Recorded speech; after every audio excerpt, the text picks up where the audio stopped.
특히 아이들이 걱정입니다. 카페인은 신경 독성 물질이거든요. 중추신경계를 손상합니다. 어른은 신경 독성 물질에 대한 저항력이 어느 정도 있어요. 혈뇌 장벽이라는 차단막이 신경계를 보호하기 때문입니다. 아이들은 그 차단막이 아직 채 갖춰져 있지 않지요. 어린이나 학생이 커피를 마시면 안 되는 이유입니다.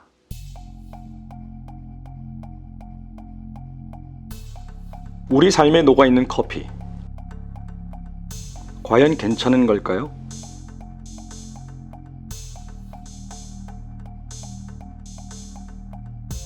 커피에 대한 오해와 진실. 3살 버릇이 여든간다. 오늘 우리의 선택과 습관이 우리의 미래를 만듭니다. 나의 선택과 반복되는 행동은 우선 나 자신의 미래를 만들고 내 주변 어린이와 어른 모두의 미래를 바꿀 수도 있습니다. 지금 바로 시작합니다.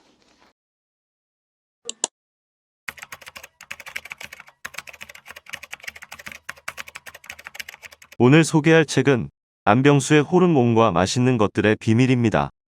안병수 식품 전문가는 제과회사 간부로 근무하던 중 건강 문제로 고생하는 사람들을 보고서 16년간 근무한 회사를 그만두고 식생활 건강에 불철주야 노력하고 있습니다. 일러두기. 이 책은 안병수 식품 전문가가 독자 여러분의 이해를 돕기 위해 가전체 형식으로 글을 썼습니다. 가전체란 사물을 의인화하여 이야기를 전개하는 문학 형식입니다. 주인공은 우리 몸 안에 있는 한 호르몬입니다. 그 호르몬의 관점에서 이야기가 진행됩니다. 핵심 내용은 모두 과학에 기반을 두고 있습니다. 39장 위험한 믹스. 고당분, 고지방의 상징, 커피 믹스. 회사는 다 마찬가지겠습니다만 특히 식품회사에게는 신제품 전략이 중요합니다. 히트 상품 하나만 잘 개발하면 회사가 일취월장하죠. 반대로 이렇다 할 신제품을 내놓지 못하면 위기에 봉착합니다. 그래서 회사의 모든 조직이 히트 상품 개발에 목을 매게 됩니다. 그 중심에 있는 조직이 마케팅 부서죠. 오늘날 가공식품 회사에서 마케팅 부서의 힘은 실로 막강합니다. 마케팅 부서의 결정이 곧 법이라 할 수 있죠. 다른 부서는 마케팅 부서의 결정에 이의를 제기할 수 없습니다. 최고 경영자의 의중이 늘 마케팅 부서에 실리기 때문입니다. 유감스럽게도 이 현실이 가공식품의 정크화를 부추기는 원인이 되고 있습니다. 마케팅 담당자가 지향하는 최고의 목표는 무엇일까요? 잘 팔리는 제품 개발입니다. 히트 상품을 만들어 장수 브랜드로 키우는 것이 마케팅 담당자의 사명이자 꿈입니다. 그들은 값싸게, 맛있게를 좌우명처럼 암송합니다. 그들 머릿속에 소비자 건강에 대한 책임 의식이 들어설 틈은 없습니다. 이런 그들 나름의 영감이 결실을 맺은 것이 초코파이, 새우맛 스낵이죠. 콜라, 바나나맛 우유, 게맛살 따위일 수도 있고요. 이와 같은 효자 제품을 업계에서는 흔히 코어 브랜드라 부릅니다. 말 그대로 핵심 상표라는 뜻이지요. 코어 브랜드 제품은 회사를 살찌게 합니다. 그 회사들은 지금 굴지의 식품 대기업이 되어 있지요. 코어 브랜드 제품은 또한 소비자도 살찌게 합니다. 살찐 소비자는 그럼 위대한 인물이 되어 있을까요? 유감스럽게도 비만의 질곡에 빠져 있습니다. 그 사람 몸 안에 있는 저 같은 호르몬은 고통의 나날을 보내고 있고요. 코어 브랜드의 역설이죠. 이 역설을 방증할 법한 제품이 하나 있습니다. 식품 장르는 커피입니다. 한국을 단숨에 커피 대국으로 끌어올린 이 제품은 간편성을 최대 무기로 합니다. 값도 무척 싸고요. 간편하고 값싸면 인기를 끌 수밖에 없죠. 연간 매출액 1조 원 돌파.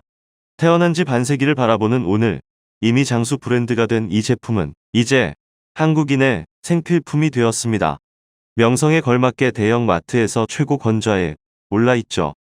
슈퍼나 편의점에서도 귀하신 몸으로 대접받았고요. 다름 아닌 커피 믹스입니다.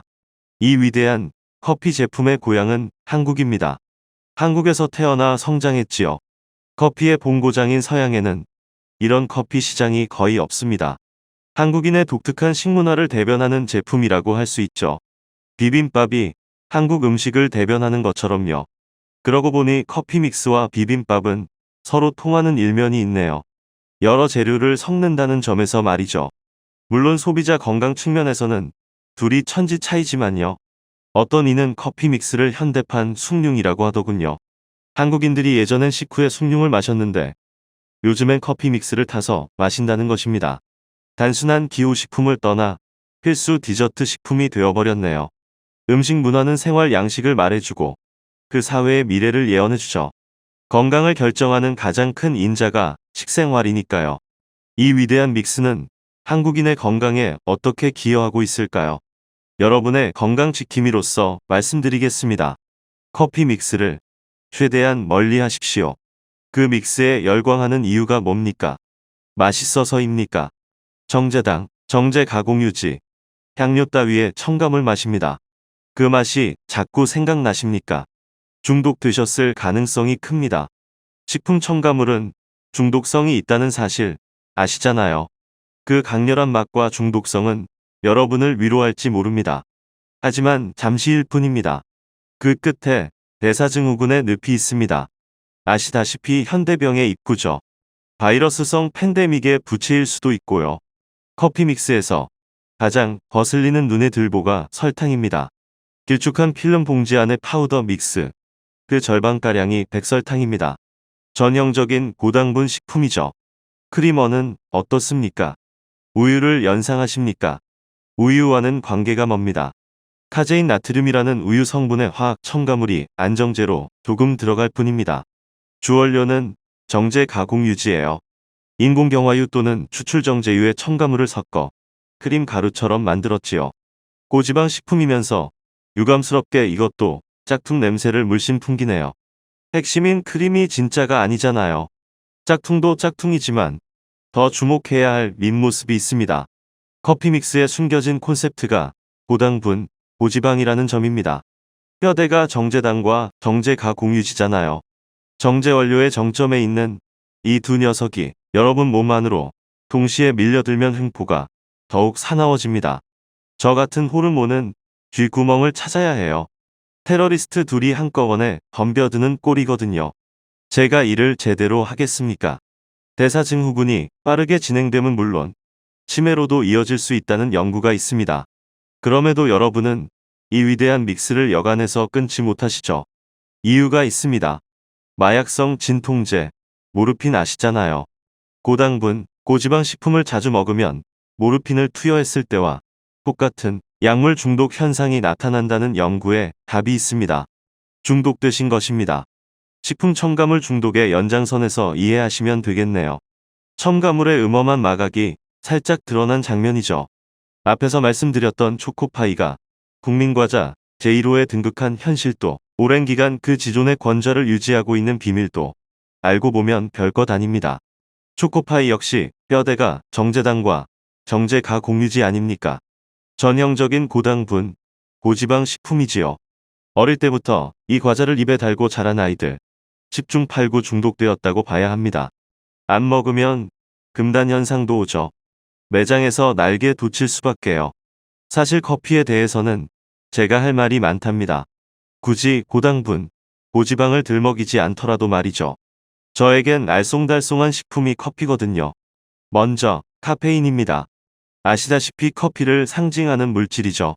저는 이 카페인과 그다지 친분을 쌓지 못했습니다.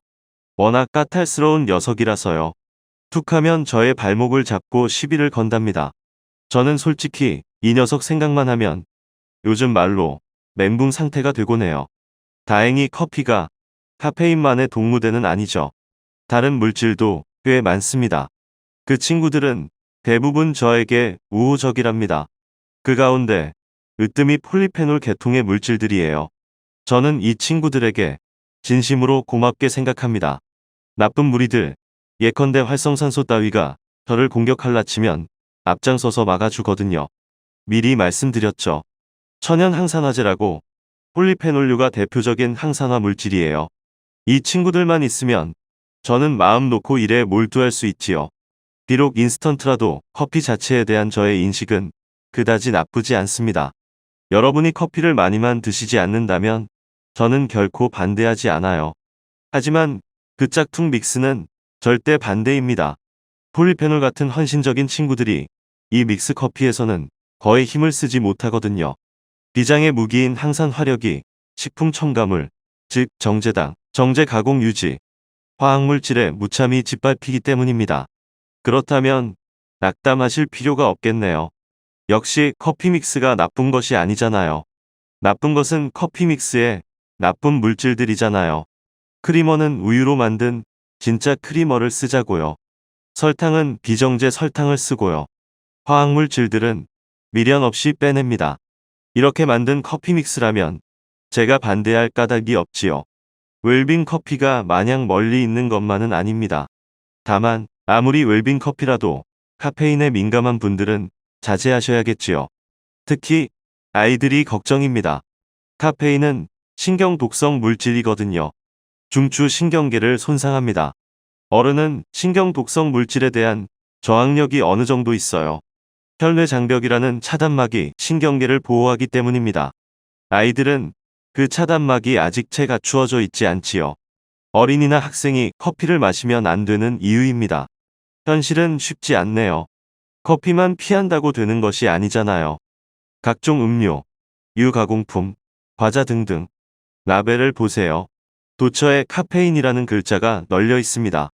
노골적인 것이 콜라, 커피우유 따위이고 초콜릿도 사실 카페인의 은신처이지요.